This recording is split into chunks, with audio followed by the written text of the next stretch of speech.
Student যখন ম্যামকে হাতের মুঠোয় রাখতে চায়। Good morning cutie ma'am. Good morning ma'am, আজ না আপনাকে ভীষণ কিউট লাগছে। Thank you Shiza. Most welcome ma'am.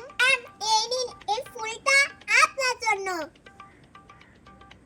Ma'am, আপনি এই ফুলটা আপনার মাথায় গুজবেন। ম্যাম, আপনি না ওই ফুলটার মতন ভীষণ কিউট।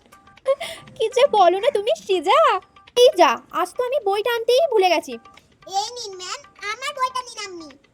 শিজা, তুমি কিভাবে পড়বে? ম্যাম, আমার না পুরো বইটাই মুখস্থ আছে। Good girl Shiza. সবাই শিজাকে দেখে কিছু শেখো। ম্যাম, এই নিন একটু জল খান। আপনি তো অনেকক্ষণ ধরে ক্লাস নিচ্ছেন, আপনার তো গলাটা শুকিয়ে যাবে।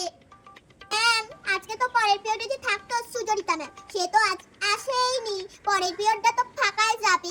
আপনি পরের পিরিয়ডের ক্লাসটা নিয়ে নিন না প্লিজ। আচ্ছা বেশ। ম্যাম, আপনি তো দুটো পিরিয়ড নিচ্ছেন একসঙ্গে, আপনার তো খিদে পেয়ে যাবেন। এই নিন আমার কেকটা খান। সবের আবার কি দরকার শিজা? পরের দিন তোমাদের হোমওয়ার্ক হচ্ছে শুধু সেকেন্ড চ্যাপ্টারটা। শুধু সেকেন্ড চ্যাপ্টার ম্যাম। ম্যাম, পরের দিন আপনি পুরো বইটাই হোমওয়ার্ক দিয়ে দিন। আচ্ছা বেশ, পরের দিন তোমরা সবাই পুরো বইটাই পড়ে আসবে। আরে শিজা, পুরো চ্যাপ্টারটা?